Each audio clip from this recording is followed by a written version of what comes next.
Assalamualaikum warahmatullahi wabarakatuh. Halo teman-teman. Pada video kali ini kami akan membahas tentang manajemen pemasaran global, yaitu dari perusahaan PT Procter & Gamble CO, atau biasa kita sebut itu familiarnya adalah PT P&G. Materinya juga akan membahas tentang profil perusahaan PT P&G, manajemen pemasaran global yang dilakukan, serta strategi-strategi pemasaran yang dilakukan oleh PT P&G. Nah, sebelum membahas materi lebih lanjut, saya akan memperkenalkan kelompok saya terlebih dahulu. Kami dari kelompok 4, manajemen 17D Universitas Buana Perjuangan Karawang. Saya Widya Rina Putri sebagai MC atau pembawa acara. Berikutnya ada Amaliani membacakan profil perusahaan. Berikutnya ada Desri membacakan landasan teori. Berikutnya lagi membahas analisis kasus, yaitu Melati, Regina, dan juga Sukma. Dan yang terakhir itu ada pembacaan kesimpulan yang akan dibacakan oleh Zahra. Jadi kami ini terdiri dari 7 anggota. Yaudah, baik, kalau sampai lama-lama lagi, mari kita membahas materinya yang akan disampaikan oleh para pemateri. Perusahaan ini termasuk dalam sektor industri barang konsumen yang bergerak cepat. Didirikan pada 24 Agustus 1837, perusahaan ini memiliki 23 jenis merek. Kantor pusatnya berada di Cincinnati, Ohio, Amerika Serikat. Perusahaan ini telah beroperasi ke seluruh dunia. Berikutnya struktur organisasi dari PT Procter & Gamble Company. Bisa kita lihat struktur di bagian paling atas ada direktur, lalu di bawahnya ada sales manager dan chief accounting. Di bawah sales manager ada supervisor dan sales. Lalu di bawah chief accounting ada accounting, di bawah accounting ada administrasi, penjualan, stok kontrol, dan pajak. Selanjutnya ada pengertian manajemen pemasaran global atau landasan teori. Manajemen pemasaran global adalah kegiatan pemasaran oleh perusahaan yang mempunyai bisnis global dengan strategi pemasaran global, target pasar global, maupun produk global yang sama atau standar di berbagai negara. Selanjutnya ada pengertian strategi pemasaran. Strategi pemasaran adalah pola pikir pemasaran yang akan digunakan untuk mencapai tujuan pemasarannya. Strategi pemasaran mempunyai peran penting pada suatu perusahaan maupun bisnis karena memiliki fungsi untuk menentukan nilai ekonomi perusahaan, baik itu harga barang maupun jasa. Dan menurut ahli teori Philip Kotler 2004-81, strategi pemasaran berisi strategi spesifik untuk pasar sasaran, penetapan posisi, bauran pemasaran, dan misalnya pengeluaran pemasaran. Di sini saya akan menjelaskan mengenai strategi pemasaran pada PT P&G. Pada analisis kasus konsep produksi, dalam konsep ini menjelaskan bahwa konsumen akan lebih memilih produk yang tersedia di mana-mana dan tentu harganya lebih murah.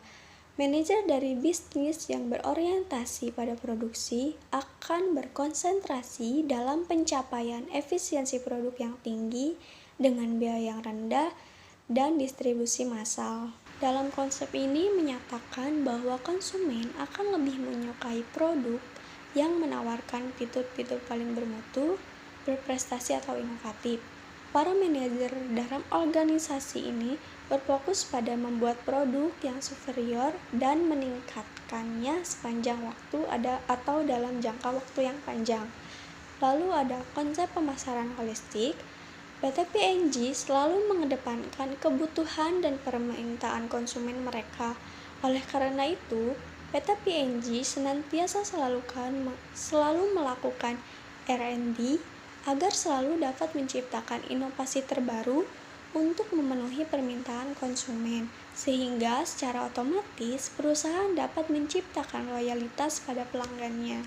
Analisis SWOT pada PT P&G yakni ada strength yang di dalamnya ada keamanan produk, memahami konsumen, inovasi, merek bangunan, dan go-to-market kemampuan.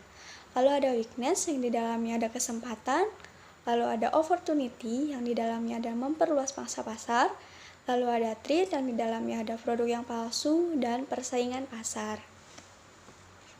PT P&G Zio. Analisis kasus. Pada bulan Agustus 2011, PT P&G Indonesia menambahkan lagi brand ambassador untuk varian sampo Pantene. Brand ambassador juga dipilih pada kalangan artis seperti Nirina Zubir, Mariana Renata, Rosa, dan Maressa Nasution. Namun menurut wawancara dengan Sophie Haini, Public Relation Assistant PT P&G Indonesia, brand ambassador yang lama tetap Anggun Si Sasmi sebagai duta merek inti dari sampo Pantene. Daya yang dimiliki PT P&G Zio dibagi menjadi dua, yaitu sumber daya yang berwujud dan sumber daya yang tak berwujud. Sumber daya yang berwujud yaitu P&G secara luas diakui sebagai pemimpin global industri. Memiliki 700 ahli yang menjamin keselamatan. P&G berinteraksi dengan jutaan konsumen setiap tahun hampir 100 negara di dunia. Mendapatkan penghargaan dari IRI sebagai pemimpin tahun 2013. Kemasan yang mudah dibawa dan digunakan. Produk-produk P&G identik dengan kualitas premium dan outside of the box yang tidak dijumpai pada produk lain. Sumber daya yang tak berwujud. Perusahaan merek yang diakui sebagai pemimpin global industri. Memiliki ahli-ahli yang profesional di bidangnya. Inovasi riset dan inovasi advertising yang selalu up to date dan out the box. Baik, selanjutnya ada analisis kasus, kemampuan dan kemampuan inti. Kemampuan terdiri dari 7 jenis, yaitu Procter & Gamble didirikan lebih dari 177 tahun. 2. Pelayanan yang profesional. 3. P&G memastikan bahwa produk P&G itu aman untuk digunakan. 4. Riset pemasaran dari P&G berinteraksi dengan jutaan konsumen. 5. P&G secara luas diakui sebagai pimpinan inovasi. 6. Merek bangunan P&G adalah perusahaan merek terbuka. 7. Memiliki karyawan yang berprofesionalisasi dan asli di bidangnya. Kemudian kemampuan inti terdiri dari 2, yaitu portofolio produk dan merek yang fantastis serta berkualitas tinggi. 2. Mengeksplorasi wilayah baru dan menciptakan produk masa depan dengan mendapatkan inspirasi dari berbagai ritual kecantikan di berbagai belahan dunia. Selanjutnya, keunggulan bersaing dan berkesinambungan PT P&G. Analisis kasus. Bagi perusahaan yang sudah mencapai tingkat pertumbuhan dan kemakmuran, maka dituntut untuk dapat mempertahankan kondisi tersebut dengan menciptakan keunggulan bersaing. Konsep keunggulan bersaing yang digambarkan oleh Porter pada tahun 1994 sebagai intisari dari strategi bersaing. Menurut Porter, ada strategi bersaing yang dapat digunakan oleh perusahaan untuk memperoleh keunggulan bersaing, yaitu ada 3. Yang pertama, strategi inovasi, yaitu digunakan untuk mengembangkan produk atau jasa yang berbeda dari para pesaing. 2. Strategi penurunan biaya, yaitu menekankan pada usaha perusahaan untuk menjadi produsen dengan penawaran harga produk yang rendah. 3. Strategi peningkatan mutu, yaitu lebih mengutamakan pada penawaran produk atau jasa yang lebih berkualitas meskipun produknya sama dengan pesaing yang lainnya. Keunggulan bersaing yang sudah dicapai oleh suatu perusahaan haruslah tetap dipertahankan untuk menjadikan keunggulan bersaing tersebut menjadi suatu keunggulan bersaing yang berkelanjutan. Menurut Barney 1991, Ada 4 kondisi yang harus dipenuhi dalam suatu sumber daya dapat disebut sebagai sumber keunggulan bersaing yang berkelanjutan. Di antaranya, yang pertama itu merupakan sumber daya perusahaan yang sangat berharga atau valuable, terutama dalam kaitannya dengan kemampuan untuk memanfaatkan kesempatan dan atau menetralisasi ancaman dari lingkungan perusahaan. Nomor 2, yakni relatif sulit untuk dikembangkan sehingga menjadi langka di lingkungan kompetitif. Yang ketiga, yakni sangat sulit untuk ditiru atau diimitasi. Dan yang keempat, itu tidak dapat dengan mudah digantikan atau substitute oleh produk lainnya yang signifikan.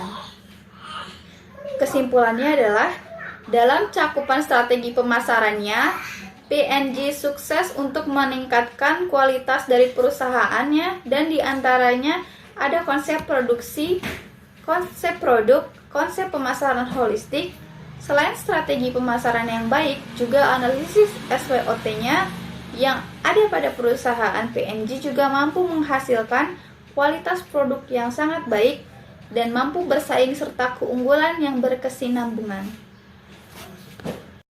Nah, itulah dia tadi teman-teman materi yang sudah disampaikan dan juga dibahas oleh para pemateri kami mengenai manajemen pemasaran global dari PT P&G.